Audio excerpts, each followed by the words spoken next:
दोस्तों खबर बहुत बड़ी आ रही है।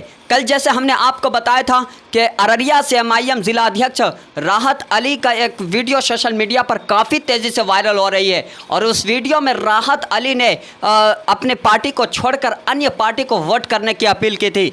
तभी यह बात पार्टी तक पहुंची और पार्टी ने फौरी तौर पर पार्टी से निष्कासित कर दिया था। निष्कासन से आहत होकर सुपौल के एमआईएम ज़िला अध्यक्ष, अररिया के तमाम प्रखंड अध्यक्ष, सचिव, महासचिव, सैकड़ों कार्यकर्ताओं ने अपना इस्तीफ़ा भी दे दिया था। इस्तीफे के बाद राहत अली ने एक वीडियो जारी करते हुए सोशल मीडिया पर पार्टी और आदिल हसन को लेकर क्या कुछ कहा है, हम आपको सुनवाते हैं। पहले आप इस वीडियो को सुनिए। अस्सलाम वालेकुम।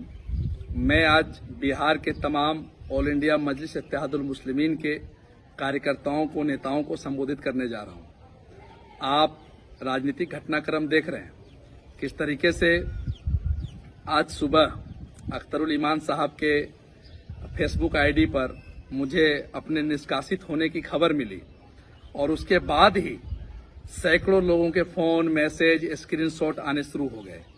तो मैं हैरान हुआ, परेशान हुआ और मैंने देखा, उसमें जब मैंने देखा तो उसमें लिखा हुआ था कि मैं किसी निर्दलीय प्रत्याशी को समर्थन दे रहा हूं। तो देखिए, उसमें मैंने व्यक्तिगत तौर पर एक हमारे नरपतगंज प्रखंड के ही प्रत्याशी हैं जो लोकसभा मैदान में हैं।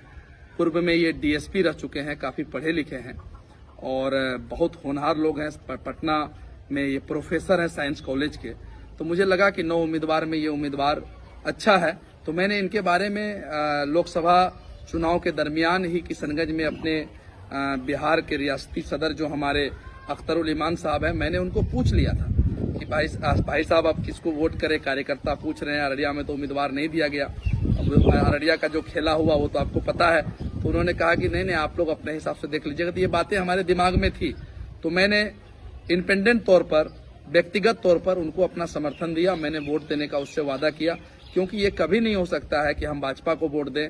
और उससे भी ज्यादा बुरी बात है कि मैं उनको भी वोट नहीं दे सकता हूं जो हमारी कयादत को समाप्त करने की साजिश करी, हमारे पार्टी के 4 एमएलए तोड़े।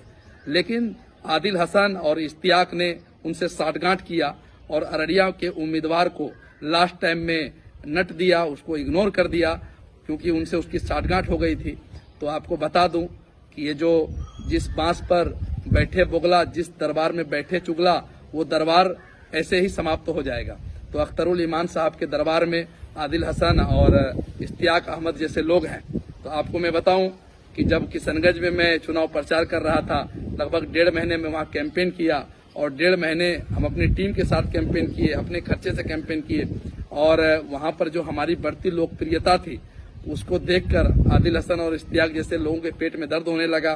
सदर साहब, अख्तरुल ईमान साहब हमेशा से हमसे राय मशवरा लेने लगे, हमसे पूछने लगे, बातचीत करने लगे, हर मसले पर बातचीत होने लगी। तो इनसे उन लोगों के पेट में दर्द होने लगा था। आप बिहार के किसी भी कार्यकर्ता से पूछ सकते हैं कि आदिल हसन की क्या स्थिति है, क्या रवैया है, आदिल हसन क्या करता है। आदिल हसन पार्टी में अख्तरुल ईमान साहब के नाम पर जो उगाही करते हैं और उससे जो अपना घर चलाते हैं, अपना जो है वो जेब भरते हैं, ये किसी से छुपा हुआ नहीं है। किसी भी अगर जिला अध्यक्ष से पूछ लिया जाए या किसी भी बड़े नेता से पूछ लिया जाए तो वो आदिल हसन के रवैये से परेशान है, त्रस्त है। वो बिल्कुल नहीं चाहते हैं कि बिहार में पार्टी मजबूत हो। वो तो अख्तरुल ईमान साहब को हराने के लिए पुरजोर कोशिश किया है। जब किशनगंज में मैं कैंप कर रहा था उस समय मैंने कहा कि सदर साहब को, बड़े भाई आपको हराने के लिए आदिल हसन और इश्तियाक ने तो पूरी तैयारी कर ली है। तो इस बात को लेकर आदिल हसन से शौकौज किया गया था, पूछा गया था। तो ये सब बातें उसके दिमाग में थी और हमसे उसकी जो है नोकझोंक भी हो गई थी। तो इसी एक बहाने का इंतजार था और बिना नोटिस के एक जिला अध्यक्ष को फेसबुक के माध्यम से बर्खास्त करना कहीं न कहीं लोकतांत्रिक पार्टी के लिए गंभीर विषय है। ये पार्टी प्राइवेट लिमिटेड कंपनी नहीं है, याद रखो आदिल हसन।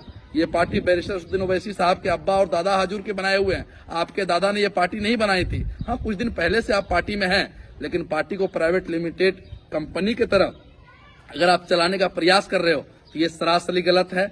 मैं अख्तरुल ईमान साहब की कयादत पे कल भी भरोसा करता था, आज भी करता हूं और इंशाल्लाह करता रहूंगा। लेकिन ये पैसे ले लेकर हर जगह जो आदिल हसन और इश्तियाक उम्मीदवार दे रहे हैं, ये सोचनीय विषय है। अशरफ अली फातमी साहब के खिलाफ उम्मीदवार दे दिए और यहाँ पर पैसे लेकर टिकट नहीं दिए, और कहीं पर अगर पैसे नहीं मिलते तो वहां टिकट देते हैं और दूसरे से पैसे लेते हैं। आपको एक बात और मैं कहना चाहता हूं अंत में, आप आदिल हसन के बारे में जानते होंगे। बिहार के किसी भी पार्टी के जिम्मेदार से आप पूछ लीजिए तो वो कहेगा कि मैं अब पार्टी में बस 2 साल हूं, 25 के बाद मैं पार्टी में नहीं रहूंगा। आप क्यों नहीं रहोगे? आपको पता है कि बिहार विधानसभा चुनाव में सारे सीटों पर उम्मीदवार देंगे, 5 लाख 10 लाख करके टिकट का रेट रखेंगे, 15-20 करोड़ लेंगे और झोला लेके चले जाएंगे।